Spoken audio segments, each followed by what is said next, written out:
퇴직금 3억. 식당 하나 하면 될 줄 알았습니다. 그런데 결국 제 아내는 손목 수술을 받았습니다. 남은 건 가게도 아니고 돈도 아니고 수술 자국뿐이었습니다. 혹시 지금 퇴직 후 식당을 생각 중이시라면 이 이야기를 끝까지 들어주셨으면 합니다.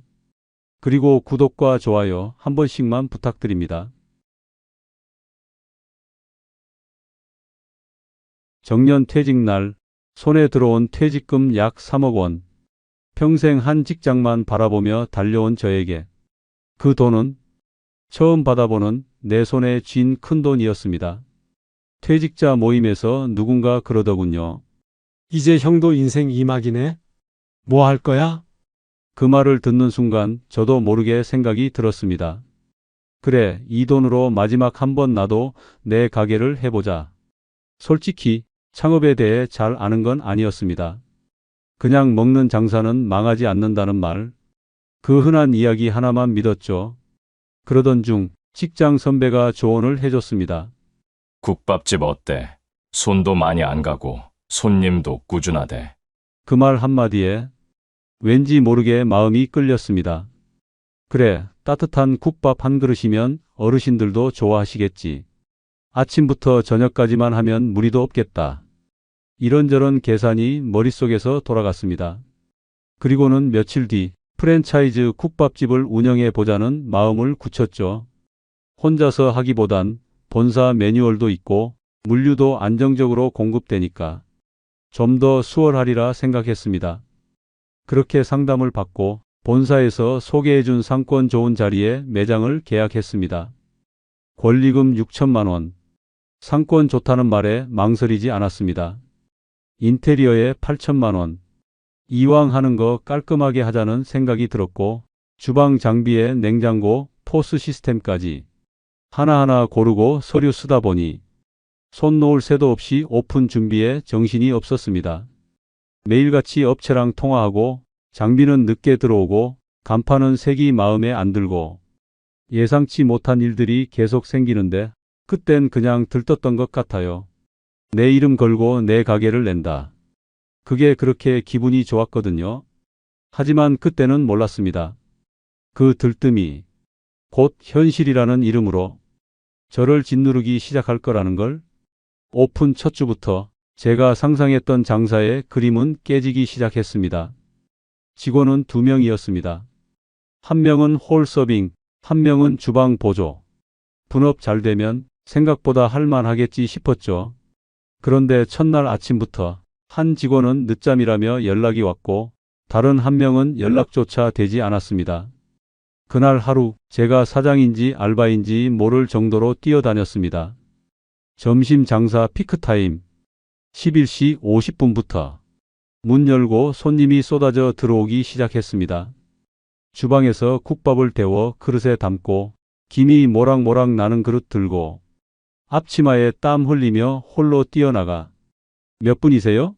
묻고 메뉴 적고 주문 넣고 다시 주방으로 뛰고 카운터에서 카드 결제 받고 주문지 확인하고 숨 돌릴 틈도 없었습니다.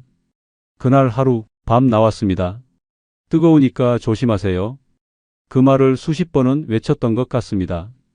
뜨거운 그릇을 급하게 들다가 팔뚝을 대었고 정신없이 움직이다 무릎을 의자 모서리에 부딪혔습니다. 주방과 홀, 카운터를 혼자 왔다 갔다 뛰는 내내 머릿속엔 계속 한 가지 생각뿐이었습니다. 이게 내가 꿈꿨던 인생 2막이 맞나? 하루에 국밥 100그릇 넘게 담았습니다. 마지막 손님 나간 뒤 바닥에 주저앉듯 앉아 허리를 두드리며 숨을 몰아쉬었습니다. 밤 11시에 집에 들어갔습니다. 씻지도 못한 채 소파에 털썩 주저앉았는데 그때 아내가 물었습니다. 여보, 밥은 먹었어? 그제야 깨달았습니다. 아침 이후로 물 한 모금, 밥 한 숟갈도 안 먹었다는 걸요. 점심 장사도 힘들었지만 정말 저를 지치게 만든 건 밤 장사였습니다. 해가 지고 간판에 불이 들어오면 국밥집은 또 다른 얼굴을 드러냅니다. 주로 5, 60대 남성들이 막걸리 한 병, 국밥 한 그릇 시켜놓고 앉아 이야기를 시작하죠. 그런데 문제는 그 이야기가 점점 술기운을 타고 험한 말로 변해간다는 겁니다. 처음엔 반말부터 시작됩니다. 야, 여기 물 좀 가져와 봐. 이게 국밥이냐? 물이지. 사장이 손이 느리네. 속이 끓습니다. 근데 웃어야 합니다. 네, 금방 가져다 드릴게요. 입은 웃고 있지만 속은 서서히 바스러져 갑니다. 어느 날은 막걸리 잔을 비운 손님이 국밥 그릇을 들고 갑자기 엎었습니다. 바닥에 음식이 흩어졌고 뒷좌석 손님의 바지까지 튀었습니다. 사과는커녕 국이 차가우니까 엎었지. 이게 장사냐?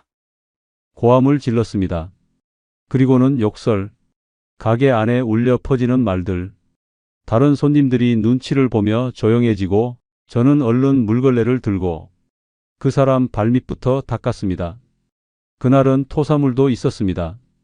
화장실 문을 열자 바닥엔 헛구역질 자국, 변기 옆엔 흘러내린 구토, 장갑 끼고 입에 수건을 물고 걸레질을 했습니다. 청소하는 제 모습이 화장실 거울에 비치더군요. 그 순간 스스로에게 물었습니다. 내가 이러려고 퇴직한 걸까? 3억 퇴직금이 이런 시간을 위해 있었던 걸까?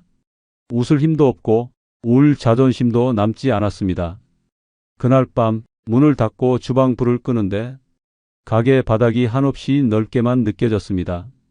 고요한 그 정막 속에서 제 마음도 텅 비어갔습니다.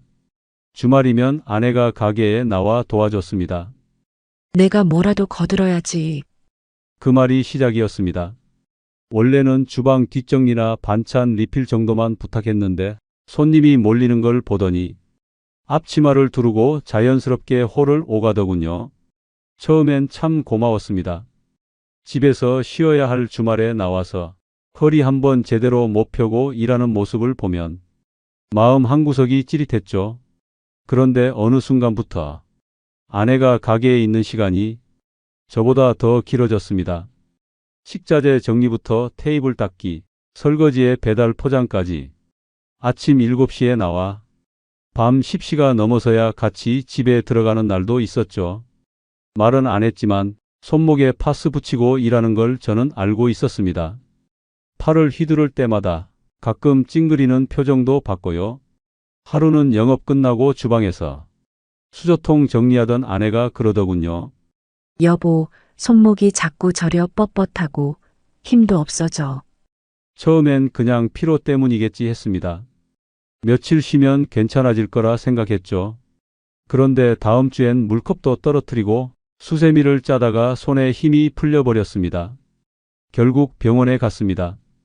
MRI 결과를 들고 나온 의사의 말이 아직도 생생합니다. 이건 장기간 무리하신 거예요. 힘줄이 거의 끊어졌습니다. 당장 수술하셔야 됩니다. 그 말을 듣고 가게 주방에 혼자 앉아 있었습니다. 불 꺼진 가게, 손에 남은 땀과 기름 냄새, 그리고 그날따라 유독 차가운 스테인리스 조리대. 그 위에 이마를 대고 한참을 울었습니다. 남들 몰래? 아내도 모르게. 그날 폐업을 결심했습니다. 수익? 본전? 그런 거 따질 마음도 없었습니다. 돈은 다시 벌면 되지만 아내의 손은 다시 되돌릴 수 없었으니까요. 폐업을 결심한 뒤 모든 걸 정리하는 건 생각보다 훨씬 빠르고 훨씬 허무했습니다. 가게 문을 닫겠다고 결정한 날 생각보다 슬프지도 무섭지도 않았습니다. 그저 모든 게 비현실처럼 느껴졌습니다. 진짜 끝이구나. 그런 실감이 하루하루 눈앞의 장면들로 다가왔습니다. 먼저 계약했던 보증금을 정산받으러 갔습니다. 건물주는 고개를 흔들었습니다. 원상복구 안 하면 보증금 일부는 못 드려요. 배관이랑 타일 깨진 것도 수리하셔야 되고요. 계약서에 있던 문구였습니다. 그땐 그냥 넘겼던 작은 글씨들이 현실로 돌아와 제 발목을 붙잡더군요. 결국 보증금 중 일부는 못 받았습니다. 남은 건 주방 기기와 인테리어 자재뿐이었죠. 2천만 원 넘게 들인 냉장고는 중고업체에 넘길 때 700만 원이라 했습니다. 수요가 별로 없어요. 스크래치 있어서 가격 깎여요. 그렇게 다 반값도 안 됐습니다. 인덕션, 그릇, 식기, 테이블 하나하나 정리하면서 이게 다 돈이 아니라 그땐 꿈이었다는 걸 실감했습니다. 재고로 남은 쌀, 육수 베이스, 반찬 통도 본사에 반품 요청했지만 가맹 규정상 반품 불가입니다. 딱 한 줄 문자로 거절당했습니다. 도움 안 되셨다니 안타깝네요. 다음 사업엔 꼭 성공하시길 바랍니다. 그 문자 한 줄이 뭐랄까 사람 마음을 참 무겁게 하더군요. 마치 책임은 당신 몫이라고 못 박는 것 같았습니다. 정리하며 마음속에선 수많은 말이 올라왔다가도 결국엔 한마디로 정리됐습니다. 이걸 왜 시작했을까? 2억. 고스란히 사라졌습니다. 계산기를 다시 두드릴 필요도 없었습니다. 남은 건 없었고 되돌릴 수도 없었습니다. 그런데요, 정말 아까운 건 돈이 아니었습니다. 퇴직금보다 더 아까운 건 아내의 손목이었습니다. 수술은 잘 됐습니다. 깁스를 풀고 물리치료도 마쳤습니다. 하지만 지금도 수저 하나 드는데 통증이 온다고 해요. 아, 또 찌릿하다. 식사 중에 무심코 흘리는 그 말에 제 손도 젓가락도 순간 멈춰섭니다. 그럴 때마다 저는 무엇보다도 진심으로 말합니다. 미안해. 진심으로 미안해. 그 말밖에 할 수 있는 게 없습니다. 아내는 고개를 젓습니다. 괜찮아. 이제 끝났잖아. 그 말이 더 미안합니다. 지금은 주방 장갑을 끼는 것도 조심스러워하고 설거지할 때도 손목을 괜히 주물러 봅니다. 제가 벌려놓은 일에 가장 큰 대가를 치른 사람은 저보다 아내였습니다. 그래서 저는 그날을 끝으로 다시 어떤 가게도 어떤 창업도 생각하지 않았습니다. 가게 정리하고 집으로 돌아오는 길 손에 든 건 없었는데 마음속은 뭔가 꽉 막혀 있었습니다. 집 앞 골목에 도착하자 아내는 조용히 말했습니다. 그냥 다 잊자. 그 말이 너무 조용해서 더 오래 남더군요. 그날 밤 식탁에 앉아 멍하니 창밖을 보는데 문득 이런 생각이 들었습니다. 왜 아무도 이런 얘기를 해주지 않았을까? 왜 아무도 인건비가 이렇게 클 거라고? 왜 아무도 감정 노동이 이렇게 무서울 거라고? 왜 아무도 가족의 희생이 함께 무너진다고? 왜 그 누구도 창업의 현실을 말해주지 않았을까? 그저 먹는 장사는 안 망한다. 프랜차이즈니까 괜찮다는 그 말만 믿은 건 결국 제 책임이었겠죠. 하지만 지금 이 얘기를 듣는 당신만큼은 그 발자국을 그대로 밟지 않기를 바랍니다. 그래서 저는 지금 이 이야기를 꼭, 정말 꼭 해드리고 싶습니다. 인건비 생각보다 큽니다. 처음엔 둘이서 해볼 생각이었습니다. 저랑 아내 둘이서 아침부터 밤까지 해보자고 했죠. 근데 점심 피크타임 한번 겪고 나니까 도저히 안 되겠더라고요. 주방에서 국밥 데우고 홀로 뛰어나가 주문받고 계산하고 서빙하고 치우고 정신줄 놓을 뻔했습니다. 결국 직원 2명 썼는데 월급에 주유수당 4대 보험까지 내고 나면 한 달 인건비가 500만 원 가까이 들었습니다. 장사 잘 돼도 남는 게 없더군요. 술 손님 상대 감정 노동 장난 아닙니다. 처음엔 그냥 장사하면서 별일 다 있겠지 싶었습니다. 근데 진짜 별일이 다 있더라고요. 술 취한 손님이 고함을 치고 음식 갖다 주면 이게 국이냐? 하며 뒤엎고 화장실에 토해놓고 그냥 가버리는 날도 있었습니다. 그런 날은 문 닫고 나면 혼자서 걸레질하면서 욕이 절로 나오더라고요. 근데 손님한텐 또 웃어야 했습니다. 가게라는 곳이 버티는 곳이더라고요. 감정은 곰고 골마서 이젠 무뎌지기만 했습니다. 체력과 가족 희생 없인 운영 못합니다. 아침 5시에 일어나 육수 끓이고 재료 손질하고 밤 11시 넘어서야 문 닫았습니다. 잠자는 시간 빼곤 가게에 붙어 있다시피 했고 주말엔 아내도 도왔습니다. 근데 아시잖아요. 가족이 도와주는 건 잠깐입니다. 그게 계속되면 희생이 돼버립니다. 그리고 그 희생이 우리 부부를 아내 손목을 그렇게 만든 겁니다. 프랜차이즈도 안전지대 아닙니다. 솔직히 말씀드리면 프랜차이즈니까 덜 위험하겠지라는 마음이 있었습니다. 하지만 계약서엔 작은 글씨로 큰 함정이 숨어 있더라고요. 본사 지정 물류만 써야 했고 그 재료값은 시장보다 훨씬 비쌌습니다. 마케팅비도 매달 빠져나갔는데 정작 어디 광고 나갔는진 모르겠더라고요. 계약서 진짜 꼼꼼히 봐야 합니다. 그거 한 줄 때문에 수천만 원이 왔다 갔다 하니까요. 이건 단순히 장사 이야기일 수도 있지만 저한텐 삶의 방향을 바꿔놓은 경험이었습니다. 그만큼 무겁고 지금도 후회가 남는 결정이죠. 혹시 지금 국밥집 괜찮지 않을까? 그런 생각하신다면 이 이야기 꼭 마음에 새겨주셨으면 합니다. 그렇게 가게 문을 닫은 날 모든 게 무너진 기분이었습니다. 그리고 저는 한동안 현관문조차 열기 싫었습니다. 가게 문을 닫고 난 뒤 저는 현관문 여는 것조차 버거운 사람이 됐습니다. 문을 열면 세상이 보이고 세상이 보이면 내가 실패자라는 사실이 더 또렷해졌거든요. 밖에 나갈 일이 생겨도 장바구니를 들고 모자 깊게 눌러쓰고 아무 말 없이 다녀왔습니다. 아내와도 눈을 제대로 마주치지 못했습니다. 괜히 방 안에 오래 틀어박혀 있거나 TV 볼륨을 키워서 서로 말을 줄였습니다. 내가 무너진 건 돈 때문이 아니라 가족 앞에서 당당하지 못한 마음 때문이었어요. 그러던 어느 날 동네 마트 앞 벽에 붙어있던 복지관 전단 한 장이 눈에 들어왔습니다. 노인 일자리 상담해드립니다. 만 60세 이상 누구나 신청 가능. 작은 글씨였는데 그날따라 유독 크게 보이더군요. 한참을 그 앞에서 서 있었습니다. 망설임, 자존심, 걱정, 온갖 생각이 들었지만 한 가지가 마음을 움직였습니다. 아내였습니다. 그녀가 저 때문에 수술까지 하게 됐고 말은 없지만 하루하루 지쳐가는 걸 느낄 수 있었거든요. 그날 밤 아내 손을 조심스레 잡고 말했습니다. 우리 내일 복지관 한번 가볼까? 나 거기서 뭐라도 해볼게.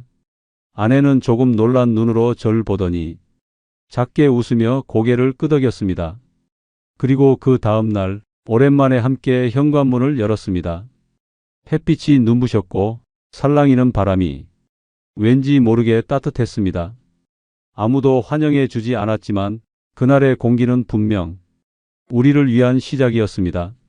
지금 저는 지역 도서관에서 주 3일 일하고 있습니다. 책을 정리하고 어르신들 오시면 자리 안내도 도와드리고 가끔은 책 찾는 걸 함께 도와드리기도 합니다. 복잡한 일은 아닙니다. 점심시간 되면 도시락 먹고 하루에 수십 번 여기 앉으세요. 저쪽이에요. 그런 말을 건넵니다. 예전처럼 큰돈이 오가는 일도 아니고 하루에 수백 명을 상대하는 것도 아닙니다. 하지만 사람들과 눈을 마주치고 그들이 내게 고맙습니다라고 말해주는 하루가 이렇게 따뜻할 줄은 그땐 미처 몰랐습니다. 국밥집을 할 땐 매일같이 욕을 들었고 무뚝뚝한 얼굴들과 끝없는 불평 속에서 버텨야 했습니다. 그런데 지금은 누군가의 작은 인사 하나에 제가 다시 살아있다는 기분이 듭니다. 출근할 때는 가벼운 백팩을 메고 퇴근할 땐 마음이 조금 더 가벼워집니다. 일을 마치고 도서관 문을 나설 때 햇살 아래로 걸어 나오는 그 순간이 저에겐 요즘 가장 좋은 시간입니다. 이제는 많은 걸 바라지 않습니다. 돈보다 더 소중한 것들이 있다는 걸 알게 됐으니까요. 지금이 더 가난한 건 맞습니다. 매달 들어오는 돈은 많지 않고 외식도 줄였고 예전처럼 뭘 쉽게 사지도 않습니다. 하지만 마음은 훨씬 가볍습니다. 매일 아침 아내랑 같이 밥을 먹고 도서관으로 향하는 길에 가볍게 인사 건네는 사람들과 마주치며 그래, 오늘 하루도 잘 살아보자. 스스로를 다독일 수 있게 됐습니다. 손에 쥔 돈은 없지만 제 곁에는 아직 남은 사람들이 있습니다. 그리고 우리는 매일 아침 다시 하루를 시작하고 있습니다. 혹시 지금 나도 식당 하나 해볼까? 그런 생각을 하고 계신가요? 그 마음 정말 이해합니다. 저도 그랬으니까요. 하지만 한 번만 더 생각해 주세요. 당신의 손목보다 소중한 건 없습니다. 당신 옆에 있는 사람들도 그 가게와 함께 무너질 수도 있습니다. 이 이야기가 당신에게 작은 경고등 하나쯤은 켜주었기를 바랍니다. 시작은 언제든 할 수 있지만 되돌릴 수 없는 건 분명 존재하니까요. 그리고 혹시 이런 현실 이야기 앞으로도 듣고 싶으시다면 구독과 좋아요 한 번만 눌러주세요. 제 이야기를 들어주셔서 진심으로 감사드립니다.